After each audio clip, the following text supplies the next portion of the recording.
You look beautiful. Thank you. Yeah.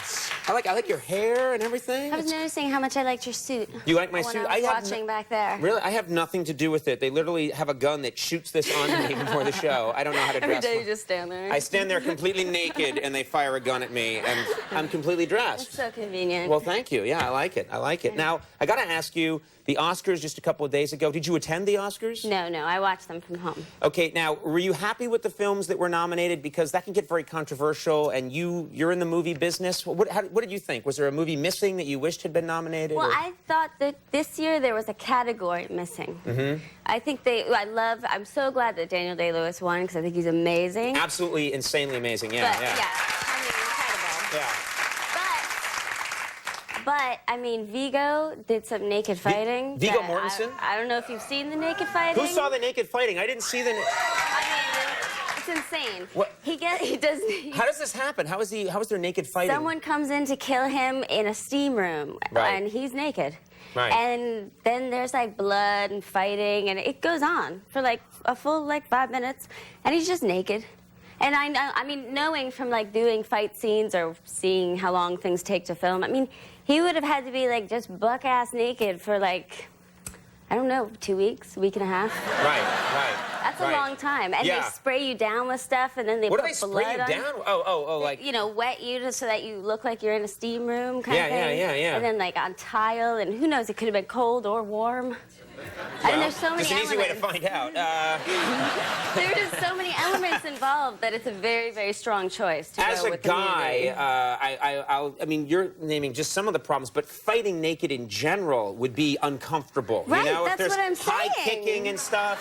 I know, that's why I'm saying that he deserves an award simply for the naked fighting. There should be a naked fighting Oscar, is what you're saying. Some kind of thing. Yeah, with a special Oscar that has genitalia. Yes, that would be appropriate. Ideas that I have.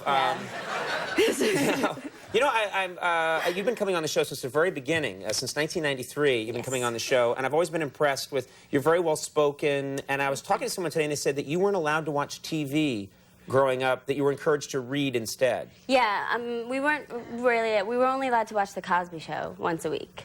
Because it was educational. I guess. Yeah. So that's a sweater. Yeah. It has a lot of colors. But I was taught, my sister wanted to be a school teacher, so she taught me how to read when I was really young.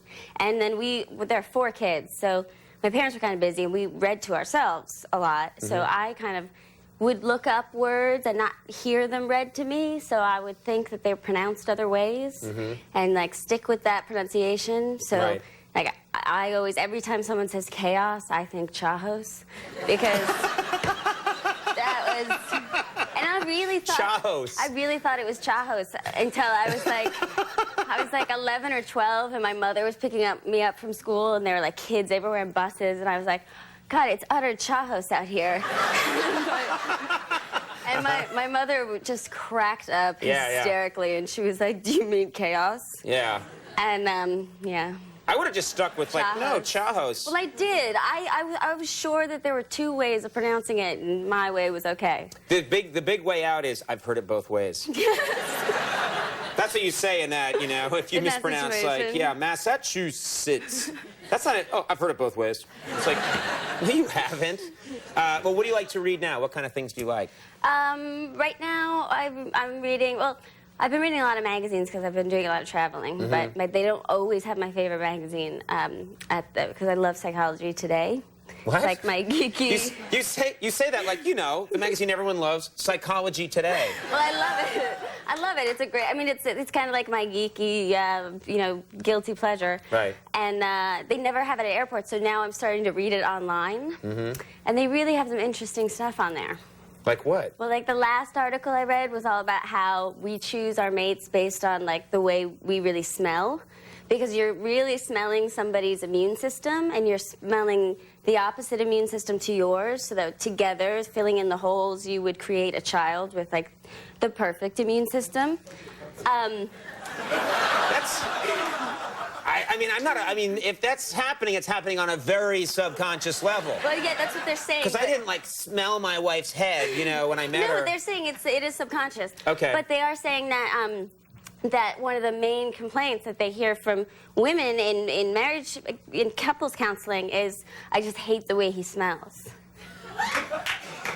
Really? Yeah. Yeah. That's true? That's people... It's one of the most popular complaints from a wife that is not getting along with a husband. When I was dating, I used to pour vanilla extract on my pants and just walk around. And be like, ladies, anybody? No! That was sad. Let's take a quick break, because we have a lot more to talk about. Okay. We'll have more with Christina Ricci in just a second, so stick around.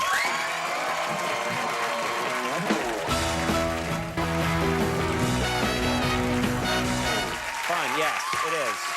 We're back, and I'm chatting here with Christina Ricci, and, you know, I was thinking about it. We were just talking in the commercial break, which isn't allowed, but, how dare you speak to me on a talk show.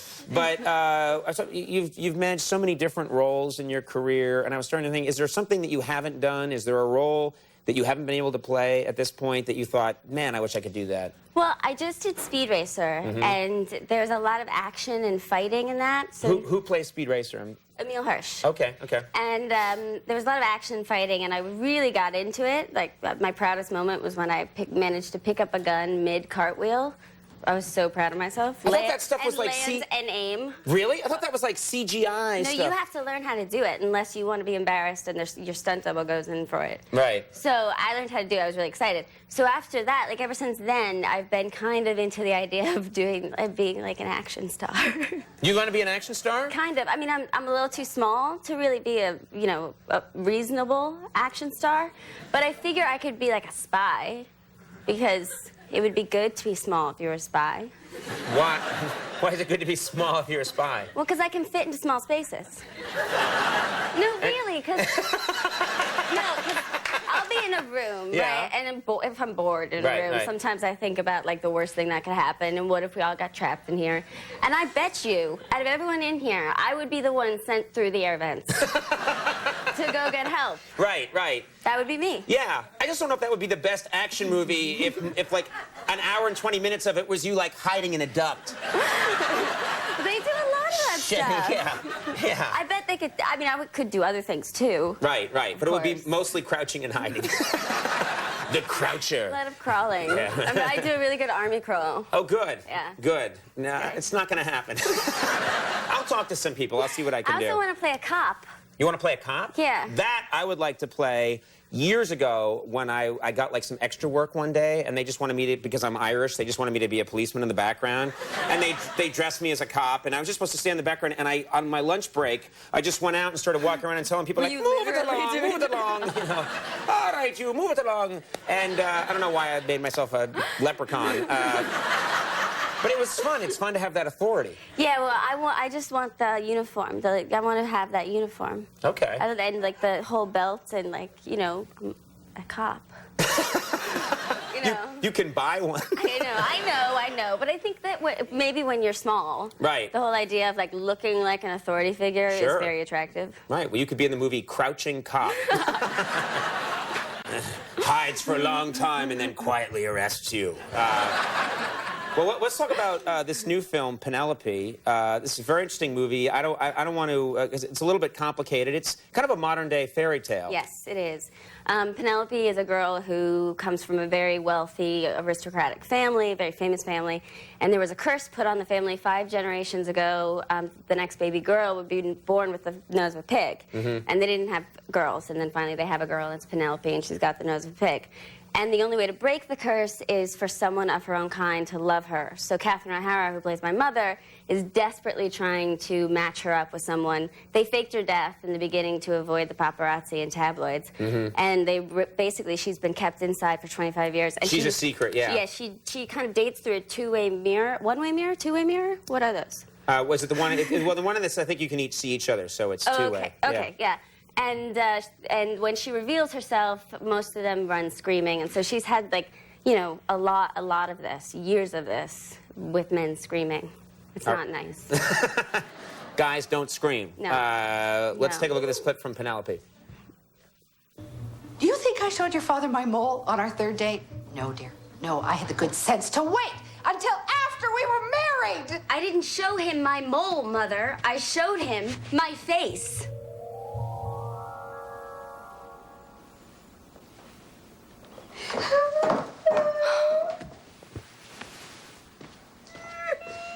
Mom.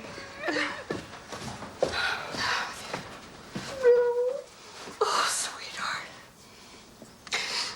He really liked you. No, Mom, he really didn't. No, he didn't like your nose. That's what he didn't like. You're not your nose.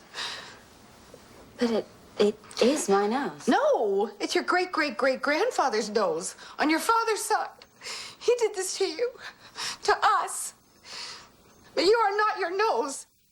How long did that take a long time to put on the nose? It was about an hour and a half for the prosthetic, and then an hour and a half for the regular beauty makeup and extensions and things. Oh, well, you got to go see this film. Penelope is in theaters right now. Always a pleasure to have you on the show. Thank you so much. So nice to see you again.